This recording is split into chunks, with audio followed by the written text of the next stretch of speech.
Hello friends, आपण मानक आम चैनल को स्वागत। आज आम यही वीडियो रे नवम श्रेणी भौतिक विज्ञान बही दि जाइथिबा हॉलिडे होमवर्क समस्त प्रश्नर उत्तर गुड़ी को यही वीडियो रे आलोचना करबा। वीडियोटी को शेष पर्यंत देखंतु। जदि आपण माने आम चैनल को प्रथम थर आसी थांदी तेबे वीडियोटी को लाइक करबा सहित सांग मानक सहित शेयर करि परिबे। नवम श्रेणी भौतिक विज्ञान बही तृतीय अध्याय परमाणु अणु विषय थिबा सारणी 3.1 3.2 3.3 3.4 3.5 तथ्य गुड़ी को खातार लिखि मन रखा दि जाइए। चलते यार उत्तरटी को देखा। तो प्रथम नंबर प्रश्नर उत्तर हो 3.1 सारणीटी हूँ केतेक मौलिकर प्रतीक। तो एठारे मौलिक रही यार प्रतीक गुड़िक दि जाइए।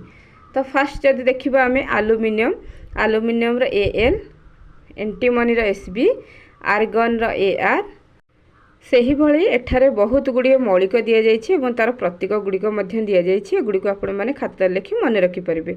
तो सारणी 3.2 रे रही केतोटी मौलिकर पारमाणविक वस्तुत्व रही hydrogen 1, carbon 12, nitrogen 14, oxygen 16, fluorine 19, sodium 23, magnesium 24। तो यह भाव में दि जाइए आपण मैंने देखिपारे।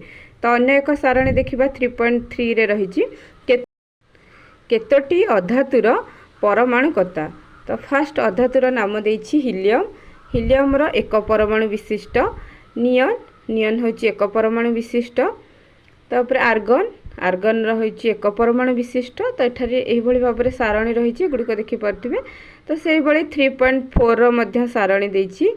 तो ये भाव में आपण मैंने समस्त सारणी गुड़ी को निजर खातार लिखिबे एवं से गुड़ी को मन रखिबे। जिते आपण मैंने हॉलिडे होमवर्क नहीं स्कूल डिपोजिट करेंगे से सार आपण मैंने पचारे से सामने गुड़ी को उत्तर देवे। सारणी 3.5 रे रही देखु मौलिकर प्रतीक एवं योज्यता विषय दि जाइए।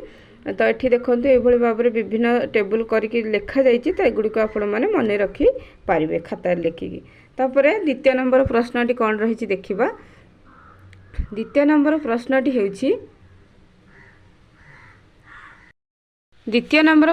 होउछि नवम श्रेणीर भौतिक विज्ञान बहीर चतुर्थ अध्याय परमाणु गठन विषय थिबा सारणी 4.1 तथ्य गुड़ी को खातार लिखि मन रख। तो यार उत्तरटी रही देखो एठारे विभिन्न सेल रे इलेक्ट्रॉन बंटन सह प्रथम केतोटी मौलिकर परमाणु गठन विषय दि जाइए। तो एठारे मौलिक तार प्रतीक परमाणु क्रमांक प्रोटॉन संख्या न्यूट्रॉन संख्या इलेक्ट्रॉन संख्या इलेक्ट्रॉन रो बंटन विषय दि जाइए। गुड़ी को आपण मैंने लिखिकी मन रखिबे। तापर 3 नंबर प्रश्नटी को देखा। 3 नंबर प्रश्नटी होउछि पदार्थर कणिकार विभिन्न धर्म गुड़ी को उदाहरण माध्यम लिख। तो यार उत्तर होउछि पदार्थर कणिकार निम्नलिखित धर्म गुड़िक रही। फास्ट पदार्थर कणिका माने निरंतर गतिशील थांती। एग्जाम्पल होउछि धूपकाठी को जलाइले बास्ना चारिआडे व्यापी जाए। तो द्वितीय होउछि पदार्थर कणिका मानक मध्यरे फांका स्थान अछि। कणिका माने निज मध्य खाली स्थान रखि थांती। गैस रे एही स्थान अधिक, तरल रे कम, घन पदार्थ रे अति कम थाए।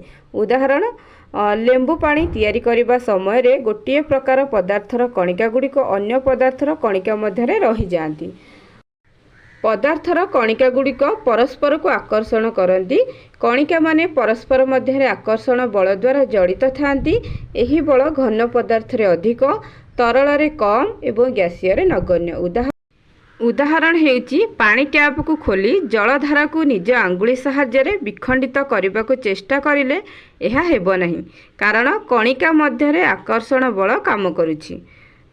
तो परवर्ती पॉइंट हेउची 4 नंबर प्रश्नटी हेउची पदार्थर विभिन्न अवस्था गुड़िकर वैशिष्ट्य गुड़िक लिख। तो एठारे रही घन पदार्थ, तरल पदार्थ एवं गैसीय पदार्थ। तो एठारे जदि आम देखा आकृति तेबे घन पदार्थर निश्चित आकृति थाए, तरलर निश्चित आकृति न थाए, पात्र अनुसार ग्रहण करे। गैसीय पदार्थर निश्चित आकृति न थाए, पात्र रे विस्तार करे।